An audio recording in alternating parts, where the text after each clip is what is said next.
जब ईरान और इजराइल का युद्ध स्टार्ट हुआ था तो दुनिया में बहुत तेरे सवाल खड़ा हो रहे थे।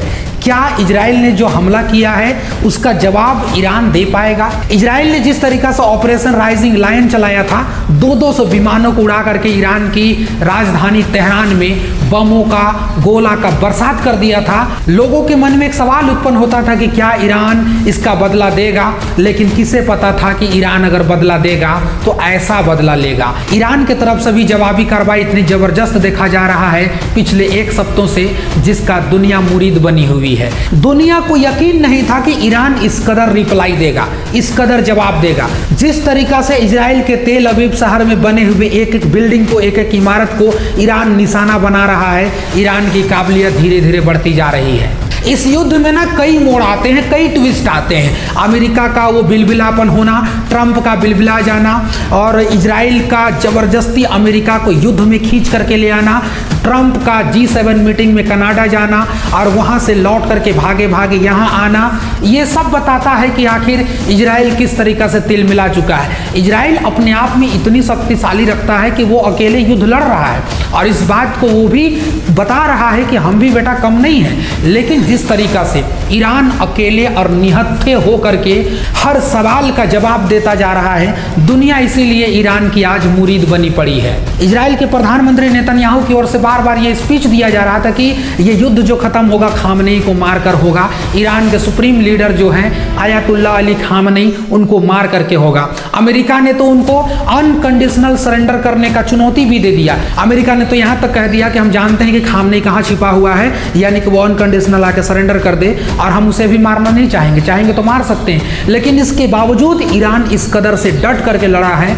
कि दुनिया उसकी आज दीवानी बनी फिर रही है। ना आज इजराइल की ताकतवर काम आ रही है, ना अमेरिका की ओर से 86 मुल्कों में जो दबदबा बना करके रखा है वो कुछ भी काम नहीं आ रहा है आज। इसलिए आज पूरी दुनिया की निगाह ईरान की ओर है कि अकेला और निहत्था होकर के वो 84 साल का बुजुर्ग आदमी जो ना अमेरिका के दबाव में आया, ना फिर इजराइल की धमकियों से डरा, बल्कि डट करके लगातार मिसाइल मार रहा है तेल अवीव शहर पर और एक से एक इजराइल के ठिकानों पर। ट्रंप भाई साहब अलग अलग चाल चल रहे हैं। ट्रंप का कहना है कि मैं शांति का दूत हूं। अभी उन्होंने भारत और पाकिस्तान के बीच में जो युद्ध चल रहा था उसका सीज फायर का क्रेडिट लेने के लिए पाकिस्तान के जो चीफ आर्मी है आसिफ मुनीर, उनको अपने व्हाइट हाउस में बुला लिया। व्हाइट हाउस में बुलाने के बाद बाकायदा एक पूरी लिस्ट बनाई, भाषण दिलवाया और उन्होंने कहलवाया कि अमेरिका की जो मौजूदा राष्ट्रपति हैं डोनाल्ड ट्रंप, उनको नोबेल पुरस्कार मिलना चाहिए। हालांकि लोग समझ रहे हैं और जान भी रहे हैं कि ईरान के तरफ भी काफी तरीका से रूस और चीन का झुकाव है।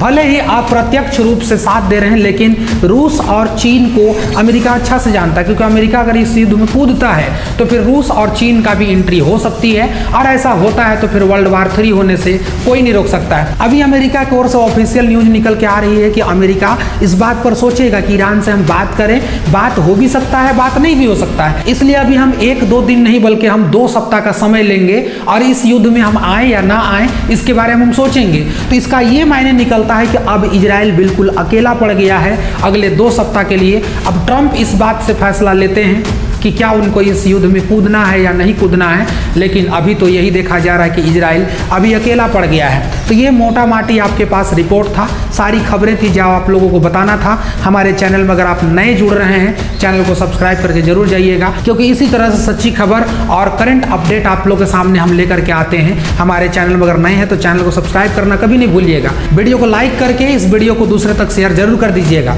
ताकि दूसरे व्यक्तियों का भी इसका खबर सबसे पहले मिल सके। शुक्रिया, जय हिंद।